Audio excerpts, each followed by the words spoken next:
Pastor Steve, you're next. Oh, I got one, and it's perfect because the guy's in the room. Yeah. I'm the executive pastor, and I love sharing this story. I love this story. He story. tells it. It gets better every time he tells it, too. Well, that's a good story. A good story has which some do you want, the truth you want the or truth a good or a good story? Yeah. Can't have both. No, but I remember it's 2005. I'm executive pastor at Radiant Church with Lee McFarland, and I had a wonderful exec admin, Amy, who's her name, and Amy Sloan.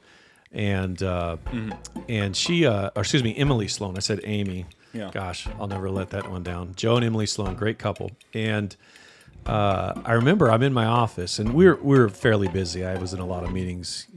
When you're an exec pastor, it's what you do. You do a lot of meetings. Yeah. And I'm in between meetings. I just got done for the day, and it was probably 4 or 5 meetings in a row, and I had maybe 30 minutes to catch my breath and get something to eat and then go on to some other meetings. Emily comes in my office and says, hey, there's a guy out in the lobby. So, like, for me, in a very large church, we didn't like people just showing up because it was a very large church, and if you just had that happen, it'd just be chaos at all times, right? So we really, that's true. Really asked people to, set appointments. And so I said, well, who is it? Some guy by the name of Patrick Marks. And I said, well, who's that? Well, he's a pastor of the Church of the High Flying Holy Tambourine. The Way and the Truth Christian Fellowship. Let me get that for the record. Yeah, for the just record. like I said, Church of the High Flying Holy Tambourine. And so, I like that name a little bit it's better. It's better. It's right? better. It's good for the story. It's good for the story. And so, anyways, I said, what's he want? He goes, he just wants to meet with you and talk about the miracle story of Radiant Church and ask you some questions. And I'm like, Emily, I don't have time. I don't have time.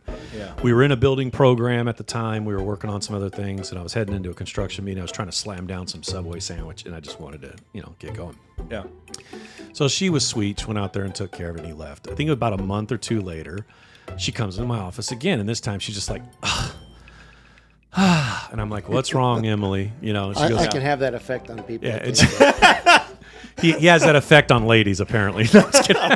Melissa comes and goes, no, That's I'm just his kidding. wife, for those who are watching. Yeah. That's my mother. And so, anyways, she comes in and she's like flustered. I'm like, what's going on, Emily? That guy, that Patrick Marks guy is back. And I go, yeah. And he says he wants to get an appointment, and he insists on getting him. He insists on getting an appointment.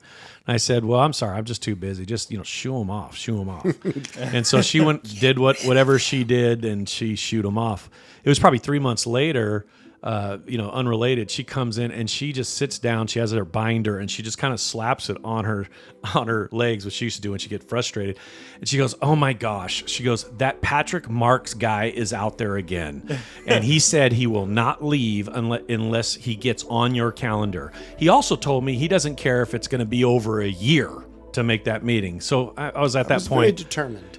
For that. At that point, I was just kind of like, all right, this guy, at least he's not giving up. Like, he's determined, right? And that, from a respect level, I really respected that. And so I said, all right, just get him on my calendar.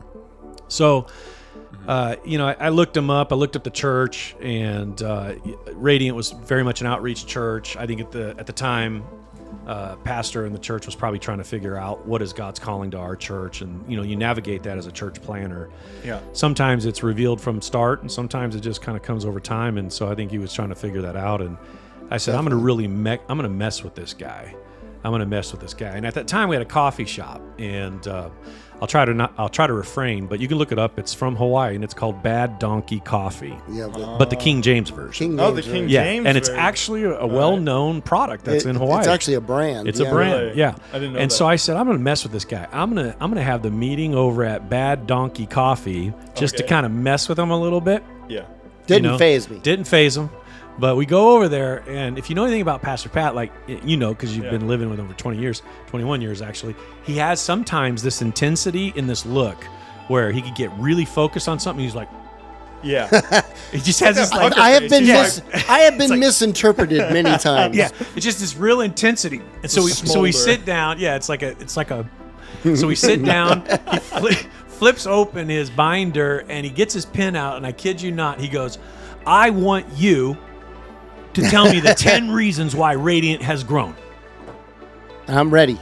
I'm ready to write. And I just look at him and I start laughing. I'm like, I couldn't tell you 10 reasons why Radiant grew. I go, there's something mysterious about it. Only God makes a church grow. And we started talking about that. And, Yeah. and it kind of started this really 20 plus year relationship that we just talked and prayed with each other and spun off ideas and things like that. But I do remember the one thing we walked away. I was asking him about, tell me about your name. Like, how did you come to the Church of the High Flying Holy Tambourine? And he's like, obviously, I don't need to correct again.